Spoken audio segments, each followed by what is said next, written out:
back to Beating a Dead Horse. As always, I am your host, Sean McKinda. My name is John Dacre.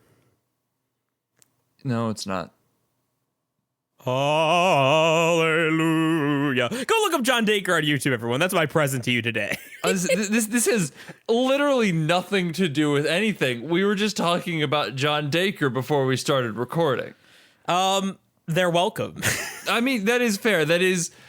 Oh, it's a good video. Their lives are about to change. Whep, that they are.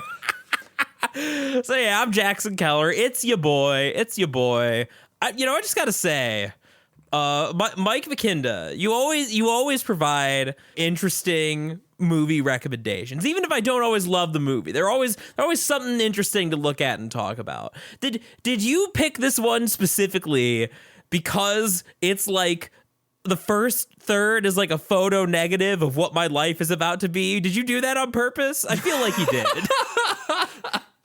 Well, Jackson's jumping the gun here a bit, hey-o, but we're here this week on our penultimate public Beating a Dead Horse episode. That's it, one more after this. You guys better buckle up and miss us when we're fucking gone, because it's almost time for us to go into that long farewell. Anyway. Okay, dear Evan Hansen. Fuck off.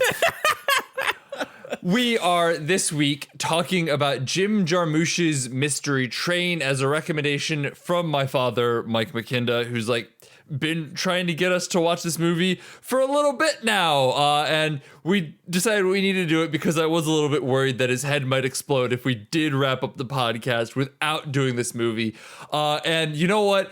Egg on my fucking face. We definitely should have done this one sooner because, as Jackson said, it is at worst a very interesting movie, but I don't think either of us are going to sit here in the at worst category. No, I loved this. I haven't always enjoyed every recommendation like this, but this was great. I loved it with a capital L. This movie is like 2 hours of sad people just walking around, and it's great.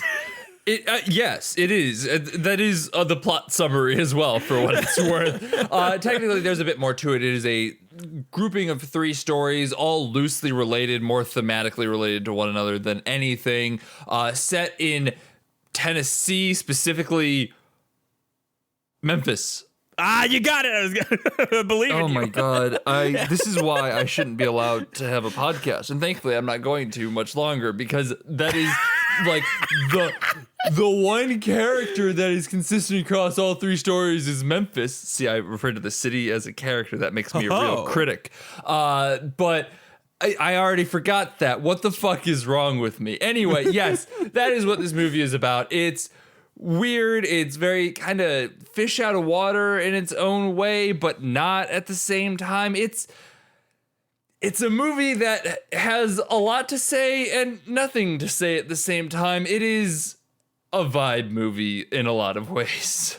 And I was drinking that vibe through a fucking milkshake straw. I was slurping it all up. I love this sad southern Tennessee's like southern. It's like it counts. It definitely counts. Yeah. Like sad southern vibe. There's just a lot of shots of kind of overgrown greenery, like sucking up some old buildings, cutesy little sad diners, a little sad hotel. I love, the focal point is the hotel that all the stories sort of converge on. Love that fucking place. Love it. If any of this sounds remotely appealing to you, if like southern, almost gothic, like sort of that sort of thing, if you're into that, if you're the sort of person that has like follows social media accounts with like cool, sad looking sort of rundown like urban centers and stuff, like if you read Jackson's book and enjoyed the vibe of a sad, dilapidated town and sad teens walking through it. It's a bit of a different vibe because this is a more like city. Like mine's like sad small town, but Memphis is like it's not like a New York city, but it's still like a city. So it's a little different. But yes, much along those lines. Yeah, no, I mean, there's a reason that this movie resonated so with Jackson, and that is that dilapidation and sad teens is pretty much his bread and butter through and through. So I can't deny it. Also, the first, should I go ahead and explain what I mean? Because it isn't a spoiler to say what this first part. This would be a difficult movie to spoil. I think it's not that kind of movie. Again, vibe movies are really hard to spoil in general. I think that perhaps the final story is the one that could be considered spoilers truly, but yeah, at the same time, not really. Like the final story has this tension because at the end of each one you hear a gunshot, and so as you build up to this final story and you're like, oh god, what's going on? And I watched Sam, as we're starting to reach this climax, start to cringe and be afraid, and I'm like, this doesn't feel like a movie that's going to end the way that we think it's going to end, and I'll leave it at that. It's different than what you might expect. So I guess, yeah, like the movie's divided into 3 stories, and I love a lot of the techniques it uses to like ground you in time, like playing certain songs here, like having certain elements or scenes or images repeat themselves to kind of place you temporally in relation to where all the other characters are. But yeah, these are like not super plotty, again, for the most part, again, with the exception of maybe the third one. Like the first 2 really are just sad people walking around and being sad.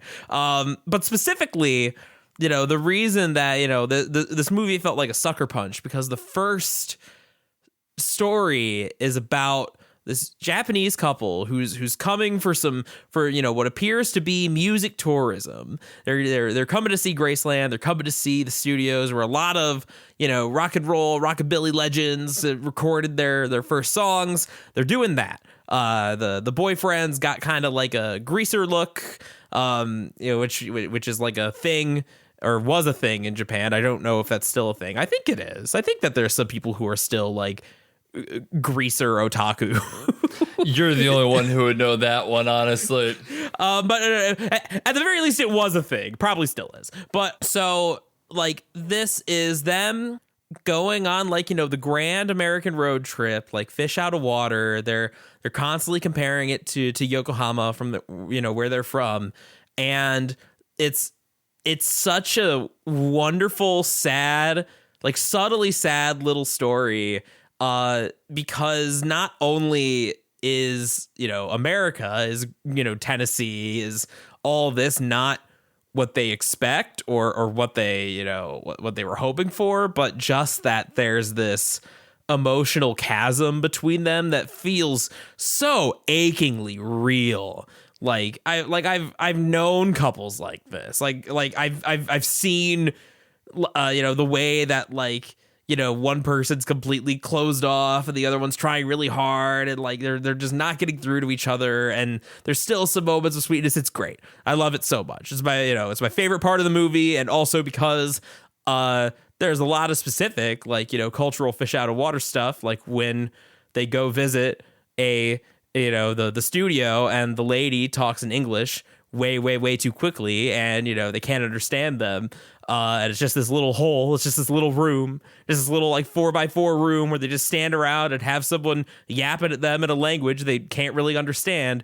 Oh boy, I sure hope that isn't indicative of my experience in about a month or so going to the country where these characters are from in a reverse situation, being something of a, not a greaser otaku, but just an otaku.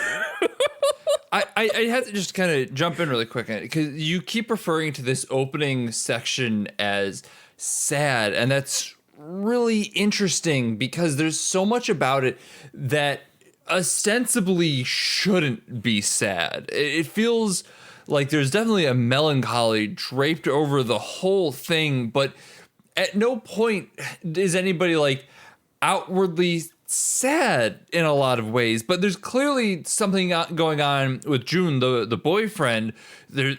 the girlfriend, Mitsuko, makes some reference to, she's been gone for a bit, which to me had like his mother died not too long ago, which spurred this whole trip forward. He constantly says that he's not sad, even though he's got some facade on. It's unclear how much of that is real and how much of that isn't. I think what's really fascinating about this first story is how much of it is really left up to the viewer to interpret, because as Jackson keeps describing this as sad, that's not the word I would have ever really picked for it. I would have gone maybe a bit more detached, again, a bit of melancholy, but I don't know, sad didn't feel right. But as he's describing it, yeah, I see exactly where you're coming from. It's really interesting what you pull from this, because so much of it is about what you want out of it. I don't know. It's great that way. No, it's very like there is not a lot that is directly stated, but not in like a I think this movie doesn't know what the fuck it's doing sort of way. Like we'll criticize that about especially, the big dumb blockbusters that we spent 2 whole months talking about. But like with this movie, it's like there is clearly something is amiss. What exactly that is, you sort of have to interpret. But I know from where I'm sitting, I was like on pins and needles like throughout all of these scenes where like, because at first it was interesting, my emotional reaction to the characters, because at first, like, you get the impression with Jun's like kind of greaser look that, he fancies himself kind of a cool guy, and like, Mitsuko is like trying really hard to like, make the trip fun and like get through to him, and like, you're too good for him, doll. Like, what are you doing? But as it goes on, you do get that feeling that like there is something like deeper there going on with Jun. Like, it's not just he's a detached like asshole boyfriend. It's like there's some sort of like lacking or hole or depression, and for me, like, that was really sad, because Mitsuko just tries to be like so like chipper and sweet to him, and like seeing her kind of push up against that wall and like, almost the desperation, that was really sad to me. So that's why I guess I use that word. No, that's totally fair. It might be part of that too, is just like, I do see a lot of myself reflected in Jun. I mean, you're talking about, that type of relationship occasionally where it does fall into someone trying really hard to cheer up the other, and the other person just getting more and more detached. And I don't know whether you're referring to my own relationship. I was not. I was not trying to take any shots. No, you're good. I was going to say, Sam and I have a very healthy relationship, but there are definitely times where, something won't go as expected. And I might, retreat into myself and just be like, no, I'm fine. I just don't really want to talk. I don't really want to engage. And she'll, she might try silly tactics like the whole lipstick thing, which was genuinely funny.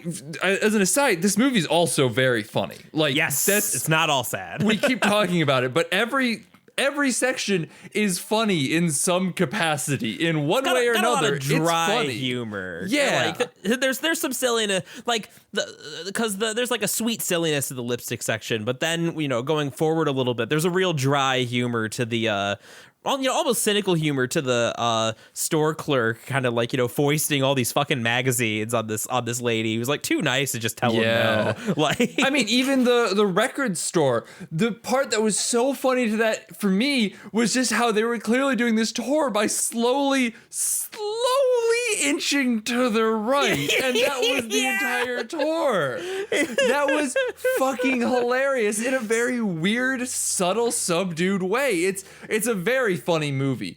But anyway, back to what I was saying. I think that watching this, for me, it didn't as much have sadness as much as it was just kind of like a pointed disappointment, maybe, or just an emptiness is a good way of putting it. Or yes, also just trying to seem aloof and like you're not caring in that way. And it's not until you pointed that out that it kind of does reflect back of like, oh, that is a definitely pointed aloofness, a hiding of the underlying pain that might be there. It's fascinating. It feels like someone who has come to a town and is disappointed immediately by what he has seen and was not getting what he expected. Yeah, and that's like those scenes like that, because that's the first thing that he says when they're at the train station. He's like, man, this is fucking hideous compared to Yokohama. And he's right. Japanese trains and train station are so much better than American ones. He's well, correct. it helps that they do exist in Japan. Ayo. Man, I gotta say, because I was in San Francisco before I went to Japan for the first time. And, we had to ride the BART, the San Francisco subway, to get to the airport. There was no greater contrast than being in Tokyo right after riding the fucking BART. like Manila was more civilized than the fucking BART. And like Manila was like a madcap 20-lane highway, like bumper to bumper traffic, madhouse. Like that's how depressing the BART is. Yikes. Oh, yikes. That one's for you, Duncan. Hope you're listening. I will say the one thing that's really interesting and really does kind of underscore at least perhaps a bit of how Jim Jarmusch approaches his characters and storytelling is that he basically wants to explore the sections in between bigger sections. So like if this was perhaps a different movie, the story of Jun and Mitsuko might have glossed over Memphis and instead gone right from, Japan to wherever they boarded the train all the way down to Missouri, I think is where they were headed after this. Yeah, something like that. And like just completely glossed over this section in between where they stopped at Nashville to find it, falling apart and empty and sad. And as an aside, how pointed it was that we saw almost no one throughout the entirety of the movie is deeply fascinating. But I think we'll kind of dig more into that in a little bit here potentially. But like that's what Jim Jarmusch wants to focus on. He wants to focus on those in-between moments and like find out how people are acting in those scenes. And you can really feel that, especially in this first story where it's the two of them who are just very clearly in an in-between section right now and kind of understanding where they're at in their life and what they're doing. It's fascinating how human everything in this movie is. I want to say, I went into this podcast knowing that I liked the movie, but still very unsure how I felt about it on the whole. I've spent a day of distant from it. I've read multiple essays of people kind of talking about Jim Jarmusch's style, what they think of the movie, and I'm still kind of coming away from it just not really sure. Like it's a movie that I know is good, but there's just so much to unpack with it. But I can tell just by the fact that I'm getting excited while I'm talking about it, feeling myself get riled up, being like, yeah, this is great. This is a great idea. This is a great thing. It's a good movie. I don't know what to say. It's a great movie, honestly. It's just not one that I think is going to innately get your motor running, I guess. It's sort of like, am I doing it? Am I being the Cars guy by making this comparison again? Probably. Tokyo Story? No. Listen, the thing about Tokyo Story here is that Tokyo Story is niche enough that I don't think anyone would accuse you of that. Well, it's one thing. When I was referring to this with Hereditary, everyone saw Hereditary. It was a staple for a bit there. If you walk up to somebody on the street and be like, you, tell me about Tokyo Story, they're going to be like, what the fuck are you talking about? That's fair. That's fair. But no, it's very much got that vibe. It's that kind of movie. And that's why, like, it's not the movie where you come away like pumping your fist. I mean, even in comparison to another like not action-packed movie, but something like a Citizen Kane that has more like big sort of sweeping moments that you can, you walk away maybe feeling wowed by it. But there's something about like this more low-key, very almost like, this sounds negative, but I don't mean it that way. Like mundane, sort of style. Like they're in we are on record as liking mundane movies. I don't think that can be. If you are a longtime listener, there's no way that is negative. We have been begging for mundanity in movies for a while. It's so true. It's so true. But yeah, like that mundanity with those kind of movies, I think that because I walked away being like, yeah, I'm pretty sure I loved it. Also not having like a full idea of sort of exactly how I felt about it, especially with to some extent the second story and more so the third. With the first story, again, it was like I was seeing a photo negative of what's about to happen to me. So I had a few clearer thoughts about that one this time.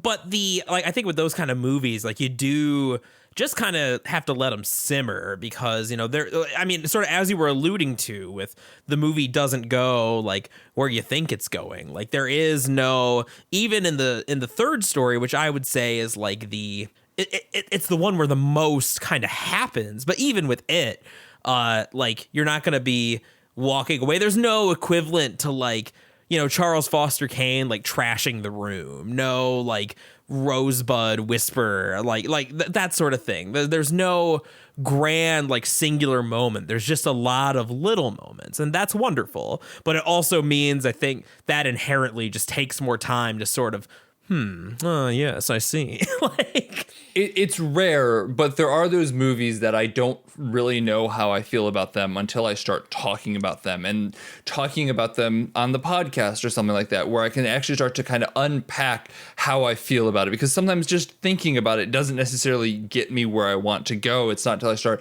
bouncing ideas off Jackson or whoever that I'm like, oh shit, that is smart. And I am kind of realizing things as I'm saying it. And this is really clever and interesting and different and just great in a lot of ways. And this is definitely one of those movies. I would like to heap some praise upon the second story, if I may, because I know people are getting ready to accuse me of only liking the first story so much because it stars Japanese people, which I mean, fair, given everything that I've said and everything that I'm into on this podcast. But the second story I like almost as much. I like about the Italian widow. And what stands out to me about that story, that's a little present in the Yokohama section. What stands out to me so much about that is like just how sweet this character is in like, such a miserable, trying situation, and how everyone that she comes across until she meets up with I can't remember her name, but the girl she ends up rooming with in the hotel, until she meets her. Dee Dee. Her name's Dee Dee. Dee Dee. Everyone in the story is just like trying to pull one over on her, like take advantage of her, like sell her a bunch of shitty, useless magazines, be a like creepy predator, and also trying to scam her out of money. And like, here's this is a fun question for you though. Yeah. How much of that do you think is her actually being taken advantage of, and how much of that do you think is just her being like, yeah, okay, because she clearly has money? And at the end of even that scene where, her and Dee Dee are about to go their separate ways, she gives Dee Dee money even though she paid for the room herself and didn't need to do so. And like, she just feels very giving in that way. That's really interesting and might kind of change your perspective on everything else that had gone beforehand, barring probably the ghost guy in the diner. But like, I'm thinking specifically with the magazine section, like, is she getting caught up in that at being a recent widow? Is she just realizing the state that the city is in and doing this out of the kindness of her heart, being like, people are clearly struggling right now, take this, it's fine, I don't need it? Like, what's going on there? And I don't think I'm necessarily looking for an answer because I don't think the movie provides it, but it's so fascinating to watch the end of this story and then retroactively think about everything that came before it. Again, I still saw it as like her kind of being taken advantage of, and the fact that she is like so genuinely sweet and giving, like, makes it even more so for me. But one thing that I was noticing, and I was already primed to think about this because of some of the stuff that happened in the Yokohama section, is that like that language barrier, like there's something, obviously I've been preparing to move to Japan, and like something Wait, really? that no, I haven't told you. No, when are you going to Japan? November. Oh, wow, that's really cool. I'm kind of offended. I thought we were closer than that you would just drop it on me midway through a podcast episode. But, wow. Guess you were wrong. I'm glad the podcast is ending. But no, so there's sort of a double-edged coin, like in Japan. They call the practice gaijin smashing, gaijin being the word for foreigner. And what it is that like you take advantage of the fact that culturally, like, Japanese society is very polite and you don't want to cause a problem. And, someone who probably speaks better Japanese than you're letting on if you're going to be an asshole like this, but like just sort of charge through, train station gates, and like when the security guard tries to stop you, like pretend like you don't understand what they're saying, like that sort of thing, like a language barrier. Oh man, I can't even imagine doing that. I think especially in a foreign language, if someone yelled at me, I would just be like, what? No, what am I doing wrong? How do I stop? I had legitimately dropped my train ticket when I left Tokyo for a bit, and we were going to Kawaguchiko near Mount Fuji, and I was getting on the train. My traveling partner had already, like, he lives in San Francisco now, so he is like, I have to like run out of breath, like jogging to catch up with him. He's just like barrels through people to get through a crowd. So like I'm way behind him. I genuinely lost my ticket and was like searching through my pocket while like the ticket taker was just sort of staring at me and like asking me questions that I couldn't understand. It was possibly one of the most upsetting things that have ever happened to me. So yeah, I'm with that sounds like a that. fucking nightmare. I can't imagine having the fucking balls to try that. Jesus. But like that's the sort of thing I was thinking about. The main character in the section, do they say her name? Yeah, they Mitsuko? Or are you referring to the Roman woman? The Roman woman. Her name is Louisa. I know that because I have IMDb up right now for the first time ever. We're one episode away from the end of this podcast, and I decided to open IMDb for once. What are we doing here? Her name is Louise. I don't know if they say it or not. I think they say it once because that sounds familiar. But anyway, when you have, like, obviously she speaks English and she speaks it decently well, but even when you speak it decently well, if it's not your first language, there's still that, like, people can kind of see that vulnerability of, oh, like maybe you're taking a little too long to answer me, or like, oh, you didn't understand what I just said, or even though you know perfectly well they just did, and are like, here, like, do this and this. So I saw it as like, and one of the things that, if we're talking about like America being disappointing, Americans, we have a global reputation for being dumb, but we also have a global reputation for being really friendly. And that's something that I feel like was being played with a bit here. Sort of this facade of like, good old fashioned, like, American value of conversationalism and friendliness, being used to try and get something out of this person who is, basically kind enough, and unfortunately for her, like, well off enough that she can kind of, take the hit. But I guess that's where I was coming from on that one. No, I think that you are potentially more correct, but I think it's just fascinating that it is fairly easy to read it either way within the context of this movie. I mean, that was mostly the point that I was getting across there, is that I think that it's interesting. I guess that's a terrible fucking...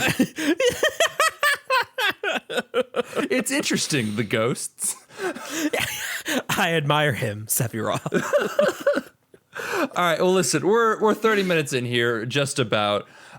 We should at least put a heads up for what we're doing next week for our final episode in here, if nothing else. Podcast on Twitter at BADH_cast. If you still want to follow us, you can. patreon.com/BADHcast. Again, it's going to be paused for November, but we have 2 bonus episodes coming up very shortly here, so keep your eyes peeled over on the Patreon if you are already a patron.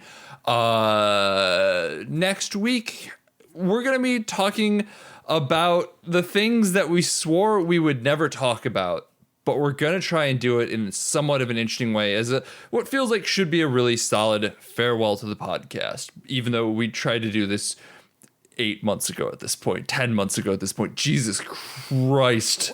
Well, it's like, Chappie was Cell. This next episode is Boo. Yeah, it's a good way of putting it if you understand Dragon Ball Z. If you don't, it doesn't fucking matter. Don't worry about it at all. We're going to be talking about the holy trinity of bad movies, Troll 2, Birdemic, and The Room. But rather than talk about them as content and, just, boy, it sure is funny when the birds attacked in Birdemic. Am I right? Ha ha. What? They're goblins, not trolls? Ooh. Gun noises like the Nostalgia Critic. We're going to more take a look at it and talk about how these movies shaped us as film viewers, as film fans, as critics, and what it means to be a bad movie and why people still watch these and why I still watch these. I watched Birdemic for like the 7th time last weekend, and I had a friend who's like, why the fuck do you still watch this? And the answer is because I always forget that the first line of that movie is so poorly audio edited in that it makes me laugh every time. It's so good. That's what's happening next week. We'll talk about it more then, but it's gonna be good memes. I see it's gonna be such good memes. I almost launched into a story, but I'm like, save it for next week. Save it. You gotta save it. You gotta save it. So we'll enter spoilers here, which is mostly so that we could talk about the final story in the thing, but I guarantee we're going to be talking about pretty much all of them here, especially because I don't know that we necessarily have a true way to launch into spoilers right now. This is a clear delineation, so I guess let's just start with that one.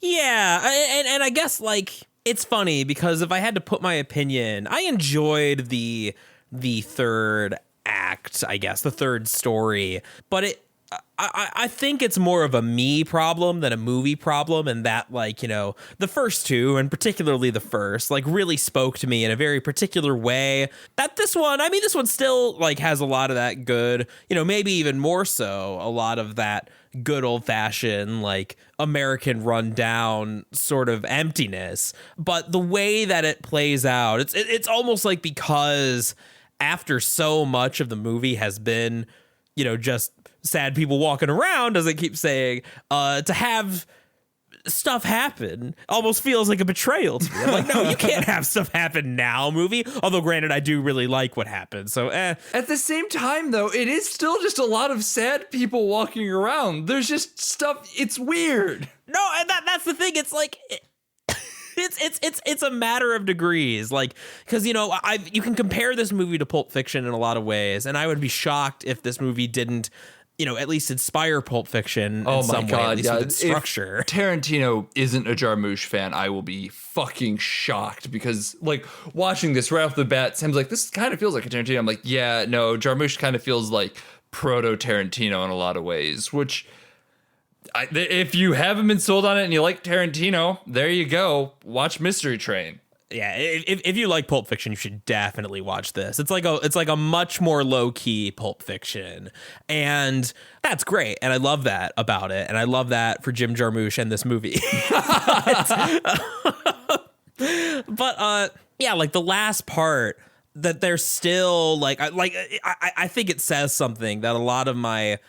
Steve Buscemi's even in this. Fuck. Yeah, he is. The first part when Johnny is just sort of like sitting around in the bar being sad and like waving his gun around, and the other like bar patrons like, calling his friend and being like, hey, you gotta fucking do something, man. Like, this needs to stop. Like, get him out of here. Like, something's gonna happen.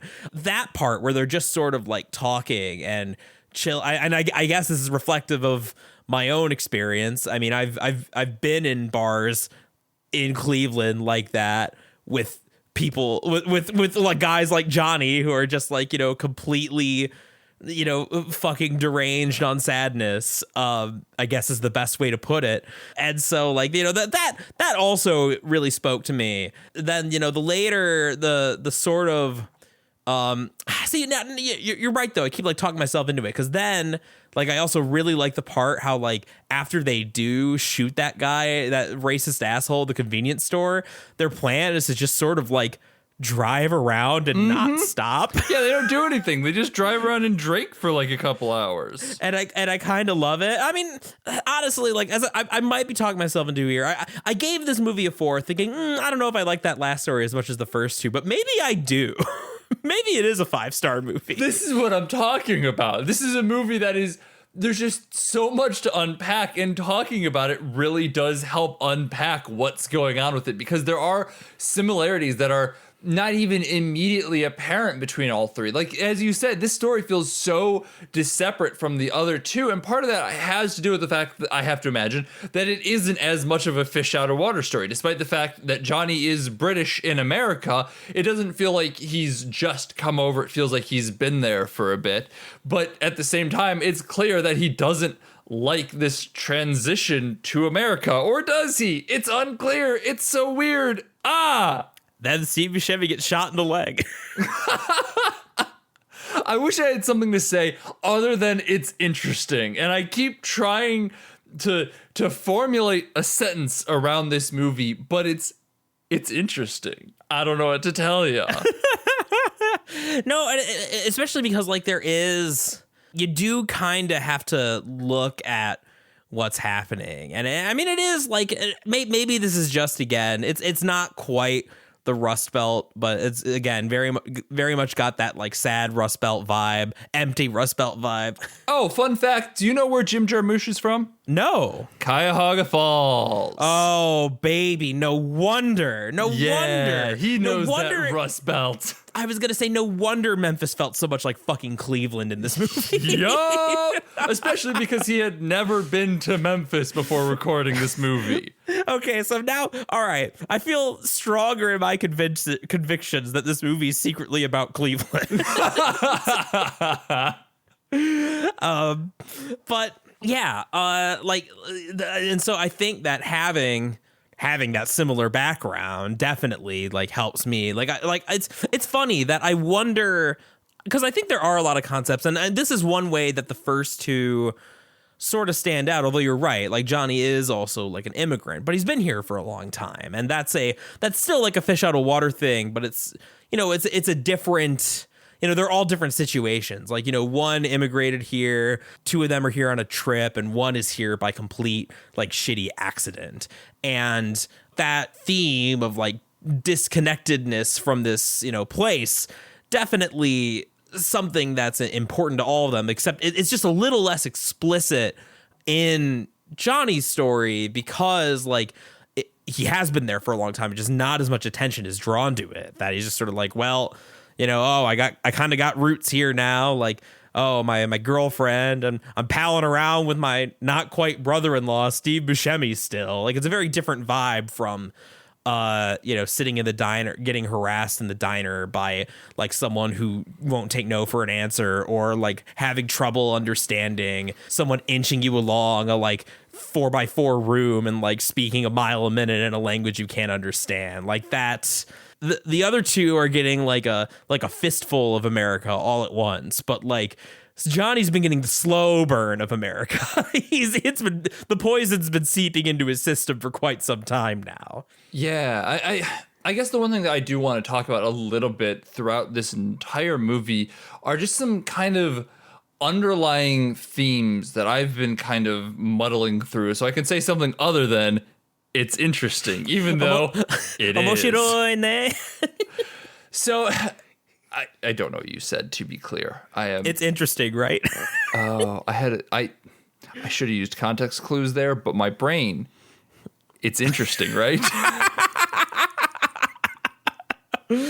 So it going through these stories, like, it does kind of feel like there is almost something that's being said in each of them, but it's also subtle enough that I don't know that I'm really willing to plant my flag in any of them. Like, it feels like the first two might have something to be said about capitalism and corporatism and just consumerism across the board. It's a lot about money and spending and finding weird avenues to spend money. Like, that's something that's very prevalent in the second story with Louisa. She's just basically handing out money all over the place.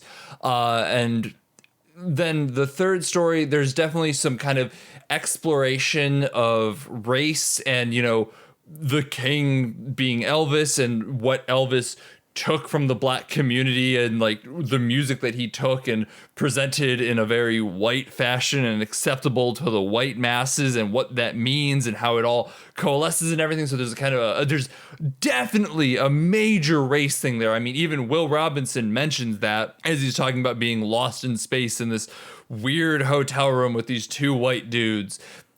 It's there. In no subtle terms, it's there. But it also feels like there's something underlying this about, you know, masculinity and how we present ourselves and what is masculinity and how, you know, Johnny's clearly going through some stuff and isn't talking, and rather than, you know, face his problems and engage, he's drinking himself stupid and threatening to shoot himself in the head.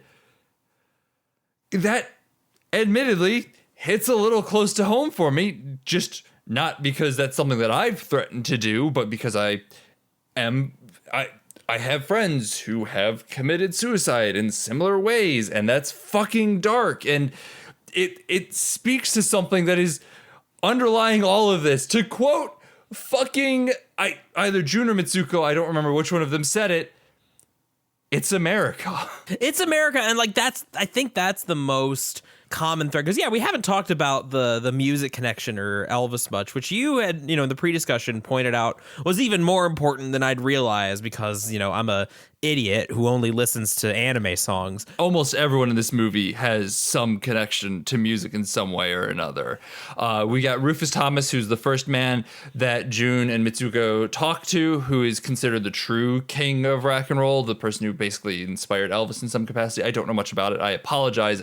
Just reading about this movie, people were referring to him as the true king. You have Screamin' Jay Hawkins, who's super well known across the similar circles. Johnny is Joe Strummer, who is one of the frontmen of The Clash. There's just a ton of really big musical names that have clearly been influenced by Memphis in some way or another. Have I been calling this place Nashville? Have I called it Nashville before? You've gone back and forth. God fucking damn it. Call me out, Jackson. Look, you had a flow the last time. I didn't want to interrupt your mojo. Oh, I hate myself. It's fine. It's fine. But no, yeah, like that is something, because the race element, like you can feel that with the way, like even from the beginning, it's something that's much more explicit in the, like, you know, third story, but even in the first one, when like you can kind of see it in people's faces, the way they react to Jun and Mitsuko, like, oh, like, what are these like foreigners doing here? Like, because Louisa is also like foreign, but less, you know, she's still like a white person, like, you know, there's not that racial aspect. Whereas I think that something that we kind of see, like maybe an underlying element that it doesn't quite, I mean, maybe it does, but like, you know, these like sort of different lenses to look at sort of the racial issues, the racial themes of the movie, is that like in the first story with Jun and Mitsuko, it's really emphasizing that outsiderness, that like it almost feels like in the language of the movie, not saying that this is how Memphis actually is, I have no idea, but just from the way that like things are framed and shot, like, you know, the way that other characters kind of look and talk to them, it's like, look, we have white people in the city and we have black people in the city. Like, that's how it goes. Like, your presence here is, you know, something that is disturbing the, you know, maybe the natural order of the city. And that's not something that's ever said, but it's something that, like, you know, from the way that like people are kind of mistrustful or kind of talk down to Jun or Mitsuko, that you can sort of feel. So that kind of like, you know, it's there in that first story, and it connects to the more explicit sort of discussions about racism and those sort of conflicts in the third story. But it's not in quite the same way, because, you know, Jun and Mitsuko aren't even in it. And, you know, that's something that with this short story like anthology format, it's just really interesting to like try. It's interesting. It's interesting. Sorry, I know you actually had more to say other than it's interesting, but I mean, look, I did it. You primed me to do it. I've fallen from grace. God, the name of this episode is going to just be called "It's Interesting," isn't it? It sure is. You got it, Bucko. But Oh God, I was gonna go somewhere further, but now I can't remember. Shit. It's interesting, isn't it? Interesting. It's omoshiroi ne. No. All right, give me a minute. I can recover. So we have these two different sort of treatments of race in these smaller stories, and it's interesting, isn't it? I've given up. You win, Sean. Yes, the brain worms. They've successfully seeped through. I threw that pass to myself. I was going to end strong. I was going to have something grand to say about racism, and you just intercepted that fucking ball with It's interesting. So kudos to you. It's gone forever now. Oh, man, I am genuinely kind of frustrated with my performance on this episode, and I apologize to everyone because I do think this is a really fascinating, interesting movie, and I have just called it Nashville multiple times. I have ended sentences by saying it's interesting rather than making any sort of point with it. You know what? Shoot me in the leg like Steve Buscemi. I mean, that's the thing about this movie is that there's just so much. There's just so much that you could talk about. Like so many, not just within the stories, but like, the connections between them. It's like, we've jumped from like race and class and location and regionality and masculinity and mental health and all this stuff. Like the movie's interested in all these things, but it almost never like draws your attention to it. It's interesting in all these things. Excuse you. But no, you're entirely right. And we've talked about this before in some other movies as well, is that like a movie that clearly is saying something, but isn't explicit being like, hey, our themes are X, Y, and Z are potentially the hardest to talk about because especially in the format on how we approach the podcast where we come in, have some preparation, of course. As I said, I've read multiple articles about this, but even so are still kind of working off the cuff most weeks. It can be tricky to fully formulate out these sentences, especially if you're in the process of realizing them as you're saying them. And that is something that is beautiful about Mr. Chain is how easy it is to realize, oh, that's a thread that I just now connected. Let's see where that goes before it fizzles out to just be like, and that was an interesting thread. There's a lot of threads, but there's just too much sweater to pull at. Honestly, that's not a bad metaphor. There are some movies that on this podcast I feel like we've kind of solved, but it's kind of a thrill, and I'm glad. I said last week, please, whoever you are giving suggestions, like I don't care if I love it or hate it, just please suggest something with artistic merit. And that's kind of the other side of the coin is that we can't so easily come in and solve Mystery Train the way we solved like Jurassic World: Fallen Kingdom. Yeah, it is that parabola that we've talked about so many times of like good, bad, good, and just uninteresting. There's almost like a second hook on that good side where it goes back into the hard to talk about category when it gets too good almost. I think what makes a movie so rich in theme like this difficult to talk about is that in order to make like a strong argument, and this is something like, if you're a student listening to this podcast, listen up. Here's some free advice from me. Part of writing a good paper is knowing what you're not going to talk about. And that's sort of the trouble when we're going off the cuff like this, is that we kind of want to talk about everything. And we don't always have something grand to say about everything.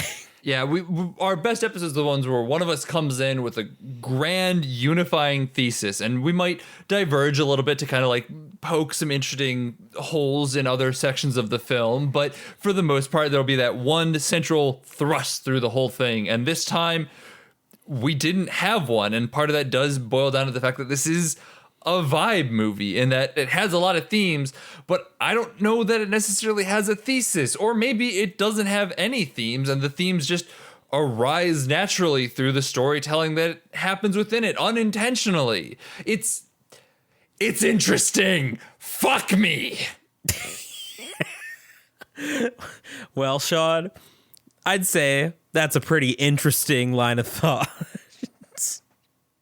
I'm so sorry. I'm genuinely kind of upset with how I've taken this episode, because I really do like this movie, and I really wish I had something more coherent and cogent to say than it's interesting every 15 fucking seconds. But here we are. Omoshiroi ne. Do we have anything else to say about this movie? Because if I say it's interesting one more time, I'm running into an issue now where I'm looking for other words and my brain just keeps yelling interesting, interesting, interesting at me. Like I've never read a book in my life and can't come up with synonyms anymore. The problem is, I feel like, do I have more to say? I mean, probably. We could probably pick at another thread on the sweater, but we're coming at the hour mark. I think that, I think we've made our point. So this movie is great, and you should watch it. It's a real fucking banger, so long as you like slow and mundane. You know what? Sam seemed to enjoy this movie, and she generally doesn't like slow and mundane, so it might be a broader crowd pleaser than you'd expect, but it is still definitely going to be a bit more niche than some of the other stuff we've talked about. I do, just as a final note, and this is not something that's interesting, this is something that I just want to say, this is good fucking storytelling. It feels like every single one of these characters has a life before the movie begins and a life after the movie begins. Like, I could go and I could hunt down Johnny, and that boy is going to be living somewhere in the South doing something even today. Like, that is just how rich these characters feel. They're so rich, and I think that especially in... And this maybe illustrates something that I've been thinking about, that there is really kind of a less is more approach to them. And I think that's something that for a movie, for just like a 2-hour film, something more explicit, because these characters in general only get like a third of that runtime. It's more like a short story, that to make a character feel rich in that format, different perspective. Like, a lot of people, a lot of starting writers kind of assume that, you need a like fuck ton of details to make a character feel real or interesting. Haha. But no, like you don't get a ton from the characters, but what you do get for them feels just so like achingly human and raw and beautiful. And yeah, I totally agree.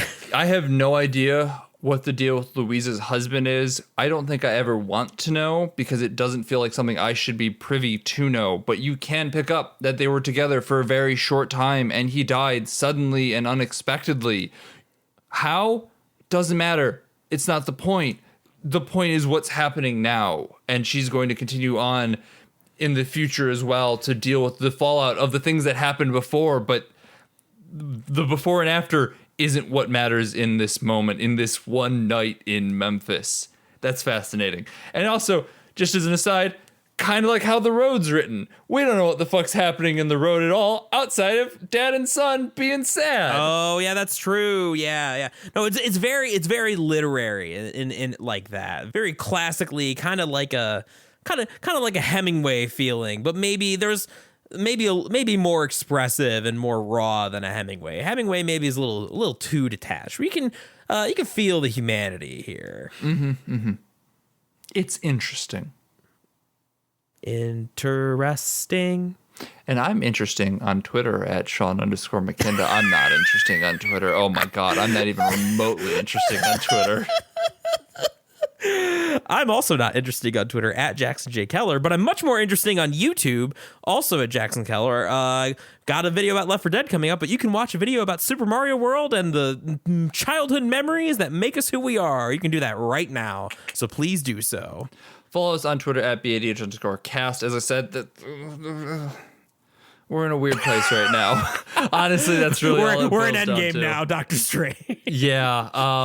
So you can patreon.com/BADHcast. As always, thanks to our $10 patrons. Thank you so much, Julia, Travis, Pat, Mom, Summer. Woohoo! Let's go! Wonderful patrons! I don't know why I'm a Mario. Also, thanks to Lords of the Highway for the use of our theme song. It is Suicide, alternate take off the album High Octane, Low Expectations, a wonderful band. You can check them out wherever you can. Buy their music, stream their music, Bandcamp, all that good stuff. If I keep talking, I won't have to acknowledge what Jackson just did, and that is my plan going forward. Also, thanks to 25 years later site.com. There's little button ups in the corner that you can click on. You should, but you should also check out all the really talented people doing a lot of really talented writing over there. They're great. Go do it.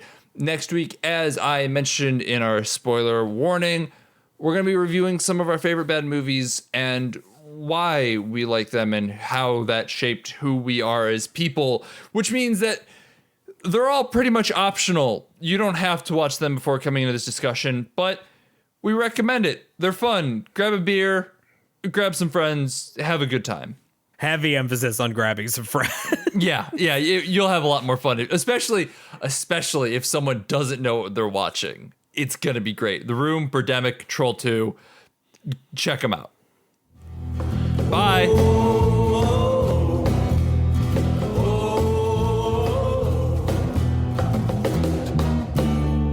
Don't you go into the ground.